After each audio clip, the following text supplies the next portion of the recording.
C'est un chantier essentiel pour notre agglomération et pour notre gare TGV des Landes, je dirais.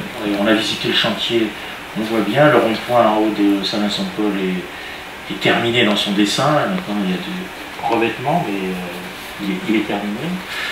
L'autre rond-point pour la gare routière est aussi en phase d'être terminé. Enfin, il y a encore du travail, hein, mais il est dessiné.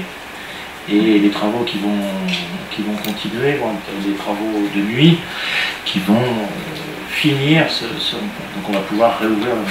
Globalement, nous sommes dans des délais qui devraient être respectés. J'espère qu'il reste beaucoup de photos de ce qui était avant, hein, avec la halle Cernam et tout le bazar autour, les anciens logements SNCF qui étaient pour certains pas loin du taudis, hein, même du taudis. Et il faudra se rappeler aussi tout ce qui était autour de la gare, hein, et ce que ça va être dans quelques mois. Je pense qu'il faudra bien garder ces photos de l'état des lieux avant.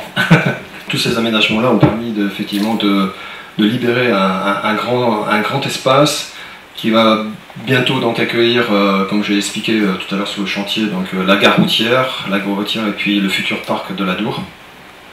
Donc la gare routière, l'objectif c'est effectivement de libérer et de construire cet aménagement qui facilitera l'accessibilité, notamment à la RDTL, mais pas seulement, de la gare. Donc ça, on vise donc une livraison pour début septembre, dès la rentrée 2013. Il restera néanmoins à revenir au mois de septembre sur l'avenue de la gare elle-même, qui sera pour fin juillet aménagée qu'à sa moitié. La partie sud sera effectivement terminée, comme on a pu le voir, le constater. Mais par contre la vue nord restera encore à réaliser, avec une grosse partie qui nous attend en septembre.